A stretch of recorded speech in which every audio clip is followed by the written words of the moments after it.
மத நம்பிக்கையால் பணி நீக்கம், இது நீதியா? இராணுவ அதிகாரங்களின் ஒழுக்கம் தான் முக்கியமா? அது மட்டும் இல்லாம மத நம்பிக்கைக்கான உரிமைகள் பறிக்கப்படுகிறதா? இதனை அதிகாரி வழக்காக தொடுத்திருக்கிறார். அந்த வழக்குக்கு நீதிமன்றம் என்ன தீர்ப்பு வழங்கி இருக்கிறது? இது சார்ந்த முழு விவரங்களை இந்த வீடியோல பார்க்கலாம். மறக்காம வீடியோ பாருங்க.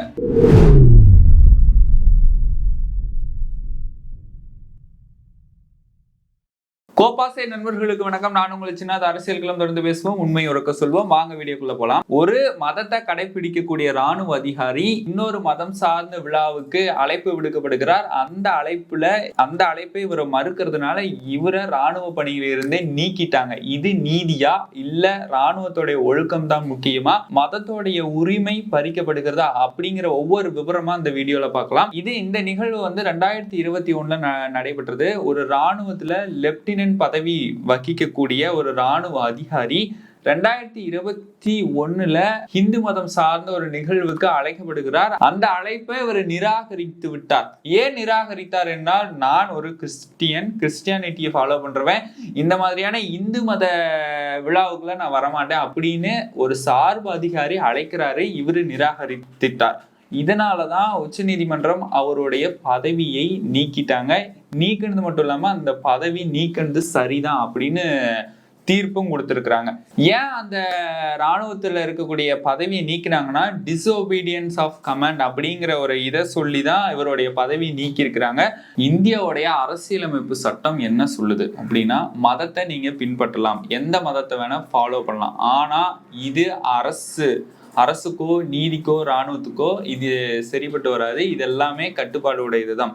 ஏன்னா இதெல்லாம் அரசு நிர்வாகங்கள் எதுவுமே மத சார்பற்றக்கூடிய இயங்குதுதான். இதுல எல்லாருமே சமம் தான். இதுல நீங்க மதத்தை திணிக்க கூடாது அப்படின்னு இந்திய அரசியலமைப்பு சட்டம் சொல்லுது.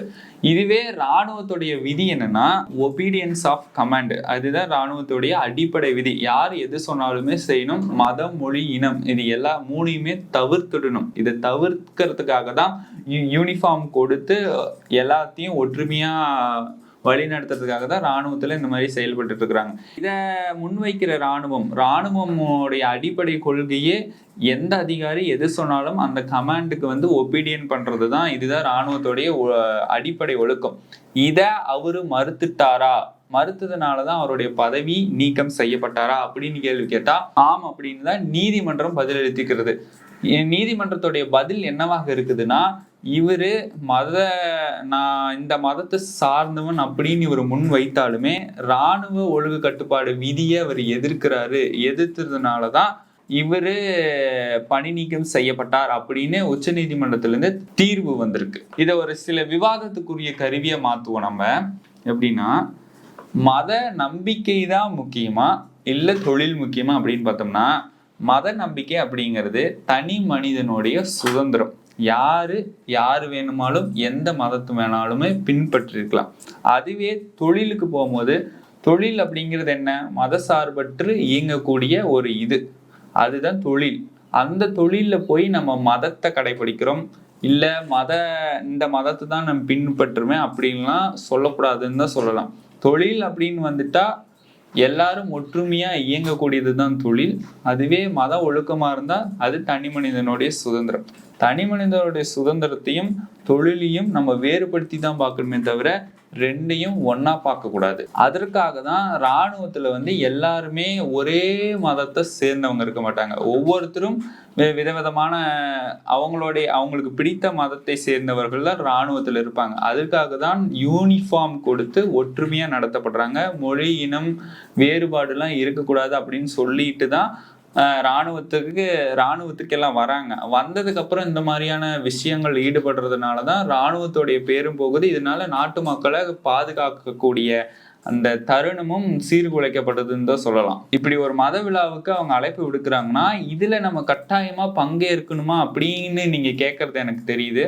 ஏன்னா இராணுவம் அப்படிங்கிறது மத சார்பற்ற துறைன்னு சொல்லிட்டோம். ஆனா ஒரு மத விழாவுக்கு அவங்க அழைப்பு விடுக்கிறாங்க அப்படின்னா, ஒரு சார்பு அதிகாரி சொல்றாரு, நீங்க இதுக்கு கட்டாயமா வரணும் அப்படின்னு சொல்லிட்டாரு.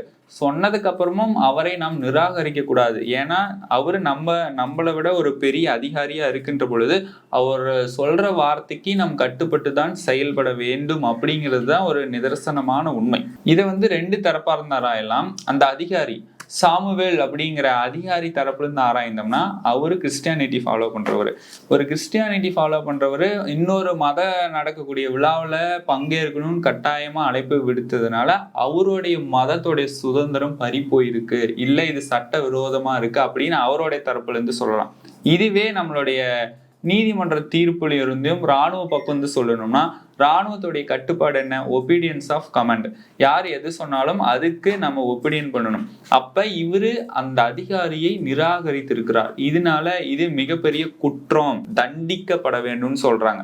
ஏன்னா இவர் எந்த மதத்தை வேணா ஃபாலோ பண்ணலாம், ஆனா ஒரு அதிகாரி சொல்லக்கூடிய விஷயத்துக்கு அவர் கட்டுப்படணும், அவர் விஷயத்துக்கு மதிக்கப்படணும். அப்படி மதிக்கப்படலைன்னா தண்டிக்கப்படுவார்கள் அப்படின்னு ராணுவ சைட்ல இருந்து சொல்றாங்க. இப்படி இருமுனையா பார்க்கின்ற பொழுது அந்த ராணுவ அதிகாரியான சாமுவேல் செய்தது சரியா அப்படின்னு பார்த்தோம்னா, ஒரு அதிகாரி உங்களுடைய ஒரு வேலையோ பணியோ ஒரு அழைப்போ விடுக்கிறார் என்றால் அதற்கு நாம் பணிந்து செயல்பட வேண்டும் என்பதுதான் ஒரு அடிப்படையான ஒழுக்கம் சொல்லலாம். அந்த ஒழுக்கத்தையே அவர் மறந்துட்டு அவருக்கு எதிராக செயல்பட்டிருக்கிறார் அப்படிங்கிறத நம்ம இவர் செய்த விஷயத்துல சொல்லலாம்.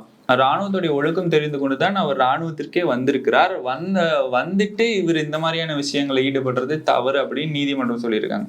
ஆனா இத மக்களாகிய நீங்கள் எப்படி பார்க்கணும்னா, ஒரு மதம் அப்படிங்கிறது தனி மனிதனுடைய சுதந்திரம். தொழில் அப்படிங்கிறது இந்த மதத்தெல்லாம் நீக்கி வச்சுட்டு, ஜாதி மதம் பேதம் எல்லாம் நீக்கி வச்சுட்டு, தொழில்னு வந்துட்டா தொழில தான் பார்க்கணும். மதம்னு வந்துட்டா நீங்க மதத்தை உங்களுடைய சுதந்திரமா நீங்க எதை வேணா கடைபிடிச்சுக்கலாம். அதை தொழிலுக்கோ கல்விக்கோ மருத்துவத்துக்கோ நீதிக்கோ இராணுவத்துக்கோ அப்படி ஒவ்வொன்றுக்கும் ஒவ்வொரு துறை இருக்கு. ஒவ்வொரு துறையும் நம்ம ஒவ்வொரு துறை வகையில் தான் அணுகணுமே தவிர மதம் சார்ந்து நம்ம ஒவ்வொரு துறையும் திணிக்க கூடாது. அதுதான் அப்படிங்கிறது சரியான கருத்து. இதை நான் உங்ககிட்ட ஒரு கேள்வியா கேட்கிறேன். இந்த அதிகாரி செய்தது சரிதானா?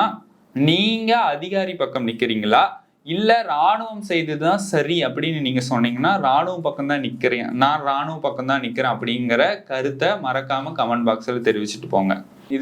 இந்த கருத்தை நீங்க மறக்காம தெரிவிச்சிருங்க. ஆனா இப்ப சாமுவேல் அவர்கள் இதை எதிர்த்துதான் நீதிமன்றத்துல வழக்கு போட்டிருந்தாரு. என்ன வழக்கு? என்ன இப்படி பணி நீக்கம் செய்துட்டாங்க, இது நான் இதை எப்படி பாக்குறது அப்படின்னு வழக்கு பதிவு செய்திருந்தா இல்லையா, அதற்கு நீதிமன்றம் ஒரு தீர்ப்பு வழங்கியிருக்கிறாங்க. இது நீங்க பணி நீக்கம் செய்யப்பட்டது சரியானதான் அப்படிங்கிற ஒரு தீர்ப்பு வழங்கியிருக்கிறாங்க நீதிமன்றம். இதுல இருந்து என்ன தெரியுதுன்னா, நீதிமன்றம் என்ன சொல்ல வராங்க அப்படின்னா, மதத்தை நீங்க ஒரு தனி மனிதனா பாருங்க, தொழில இதை திணிக்காதீங்க அப்படின்னு இரு தரப்பு கொண்ட நீதிபதிகளால தீர்வு அவருக்கு வழங்கியிருக்கிறது. இப்ப லெப்டினன்ட், ராணுவத்துல லெப்டினன்ட் அப்படிங்கிற ஒரு பதவி உயர்ந்த பதவி தான். உயர்ந்த பதவியில இருந்து இவர் இப்படி பணி நீக்கம் செய்யப்பட்டது இப்ப அவருடைய குடும்பத்தையும் பாதிக்கும். அடுத்து இவர் என்ன வேலை செய்ய போறாரு, எங்க போக போறாரு அப்படிங்கிறத நம்ம பொறுத்து இருந்து தான் பார்க்கணும். ஆனா இப்ப நம்ம சமுதாயத்திலிருந்து பார்க்கும் பொழுது இவருக்கு கிடைத்தது அநீதியா இல்ல நீதியா அப்படிங்கிறத நம்ம ஆராய்ந்து அதற்கான கருத்துக்களையும் மறக்காம பதிவிடுங்க. நீதிமன்றம் எப்படி இருக்குதுன்னா, கண்ணை கட்டிக்கிட்டு 2 தராசுகளும் சரியான நேர்கோட்டில் இருக்கும்படியான தீர்ப்புகளை தான் நீதிமன்றம் இன்றளவும் கொடுத்து கொண்டு இருக்கிறது. ஆனா நம்ம நீதிமன்றத்தை குறை சொல்லவோ குற்றம் சாட்டவோ முடியாது. நீதிமன்றம் கொடுத்த கருத்து சரியானதுதான் அப்படின்னாலுமே இப்ப அவருடைய சாமுவேலோட நிலை என்னவாக இருக்கிறது, அதுக்கு இராணுவத்துல வேறு ஏதேனும் பதவி தருவார்களா அப்படிங்கிறதெல்லாம் நம்ம பொறுத்திருந்து தான் பார்க்கணும். இப்ப சாமுவேல் செய்தது குற்றம்னா இதுக்கு பின்னாடி பலர் மதத்தையும் சாதியையும் ரத்தமும் சதையுமா புடிச்சிட்டு இருக்க மாதிரி இன்னும் ஒரு சில நபர்கள்லாம் இருக்கிறாங்க. அவங்களும் இந்த மாதிரியான விஷயங்கள்ல தொடர்ந்து தண்டிக்கப்படணும் அப்படிங்கிறது தான் இந்த சமுதாயத்துல வாழக்கூடிய ஒரு நபரா என்னுடைய கருத்தை நான் முன்வைக்கிறேன். மதத்தையும் சாதியையும் சமூகத்தோட ஒப்பிட்டு தொழிலோட ஒப்பிட்டு இந்த மாதிரியான விஷயங்கள்ல ஈடுபடுறவங்க தண்டிக்கப்படுவார்கள் அப்படிங்கிறதுக்கு ஒரு முன் உதாரணமா தான் ராணுவ அதிகாரியை நீதிமன்றம் பணி நீக்கம் செய்திருக்கிறது அப்படிங்கிறதுக்கான ஒரு முன் உதாரணமா தான் இந்த நிகழ்வு இருக்குது. இந்த நிகழ்வு இப்ப சமீப காலமா பரபரப்பா பேசிட்டு இருக்கிறாங்க. பரபரப்பா பேசுனதுனாலதான் இவருக்கு இந்த மாதிரியான தீர்ப்பை நீதிமன்றம் வழங்கி இருக்கிறது. ஆக தோழர்களே, இந்த தீர்ப்பு சரியானது சார்ந்துதானா இல்லை அவருக்கு இழைக்கப்பட்டது அநீதியா அப்படிங்கிற கருத்தை மறக்காம நீங்க கமெண்ட் பாக்ஸ்ல தெரிவிச்சுக்கோங்க. மீண்டும் ஒரு நல்ல ஒரு அரசியல் களத்திலே நான் உங்களை சந்திக்கிறேன். அதுவரையும் உங்களிடம் இருந்து விடைபெறுவது நான் உங்கள் சின்னா.